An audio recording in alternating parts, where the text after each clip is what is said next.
Concepts पढ़ाएंगे, सबको सिखाएंगे। इस वीडियो सीरीज में आज का टॉपिक है types of negotiable instruments. In the Negotiable Instrument Act 1881, how many types of negotiable instruments are mentioned and what are these? That is what we are going to study in this video.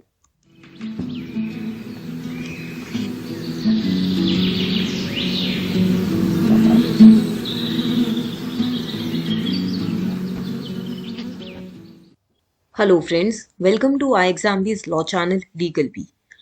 In the Negotiable Instrument Act, various types of negotiable instruments are mentioned. तो सबसे पहले हम समझते हैं what is negotiable instrument. Negotiable का मतलब होता है ट्रांसफरेबल और इंस्ट्रूमेंट एक रिटन डॉक्यूमेंट है जिसके थ्रू किसी के भी फेवर में राइट क्रिएट किया जा सके.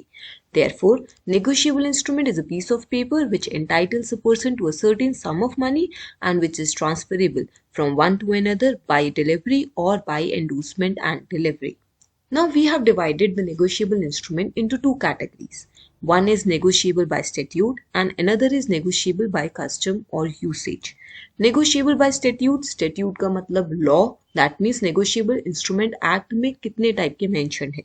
3 negotiable instrument mention है, promissory note, bill of exchange and check. Apart from these, there are hundies, bankers draft and treasury bills as well. Treasury bills हमने गवर्नमेंट सिक्योरिटीज में भी पढ़ा था. बैंकर्स ड्राफ्ट से related there is one section in negotiable instrument act 1881. ये आप मुझे बताएंगे कि वो कौन सा सेक्शन है. So mention that section number in the comment below. अब हम पहले नेगोशिएबल इंस्ट्रूमेंट को समझने की कोशिश करते हैं, that is promissory note. Promissory note का पर्पस होता है आई प्रॉमिस टू पे बी और ऑर्डर ₹5,000. तो इसमें सबसे पहली कंडीशन है that this instrument should be in writing.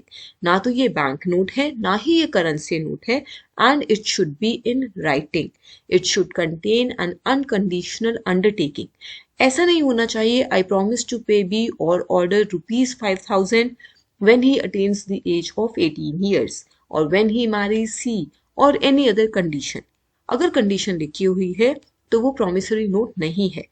Promissory note is an instrument in writing containing an unconditional undertaking. It is signed by the maker to pay a certain sum of money only to and to the order of a certain person or to the bearer of instrument. जो sum of money है वो भी mention होना चाहिए. Certain person और his order should also be mentioned. या फिर bearer of instrument को भी दिया जा सकता है. On your screen you can see a promissory note. This promissory note has been made by Rajiv. Rajiv is saying on demand, जब भी मांगा जाएगा I promise to pay Rohit of Delhi or order a sum of ₹5,000 for value received. जिसके बदले में I have already received a value. I promise to pay Rohit ₹5,000.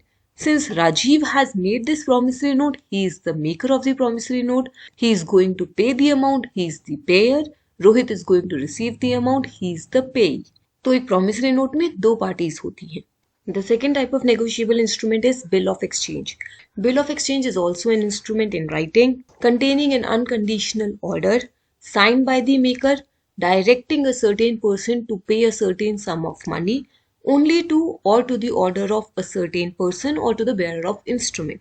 तो difference क्या आता है यहाँ पर? प्रॉमिसरी नोट में एक पर्सन खुद अंडरटेक करता है कि I will pay.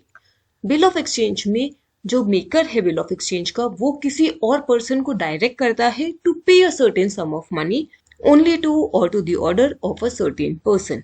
For example, X purchase certain goods from Y for ₹1,000. तो इसका मतलब एक्स को वाई को ₹1,000 देने हैं. Similarly, Y purchase some goods from Z for ₹1,000. Y को जेड को ₹1,000 देने हैं. तो वाई एक बिल ऑफ एक्सचेंज लिख सकता है ऑर्डरिंग एक्स टू पे ₹1,000 टू जेड. वाई कह सकता है एक्स को कि जो आपने मुझे ₹1,000 देने थे वो आप डायरेक्टली जेड को दे दो. This will be nothing but a bill of exchange. अब आप अपनी स्क्रीन पर एक बिल ऑफ एक्सचेंज का एग्जांपल देख सकते हैं. Here Mr P has directed Mrs Q to pay Mr P और his order a sum of ₹1,50,000 for which value has already been received. तो मिस्टर पी जिन्होंने बिल ऑफ एक्सचेंज बनाया है, he is the drawer of the bill of exchange. Mrs Q जिनको payment करनी है वो payer बनेंगे और वो ड्रॉई बनेंगे because she is going to pay on the bill of exchange. Mister P जिनको पेमेंट मिलेगी, यहाँ पर जो मिस्टर पी मेंशन है, this person may be the same party as the maker और may be a different Mister P. तो यहाँ पर जो मिस्टर पी हैं उनको पेमेंट मिलेगी, वो हो गए पेई। एक्सेप्टर कौन होगा? बिल ऑफ एक्सचेंज के केस में एक एक्सेप्टेंस का कॉन्सेप्ट भी आता है। जब मिस्टर पी ने मिसेस क्यू को डायरेक्ट किया कि आप पेमेंट करोगे, तो मिसेस क्यू को पेमेंट एक्सेप्ट भी करनी होगी।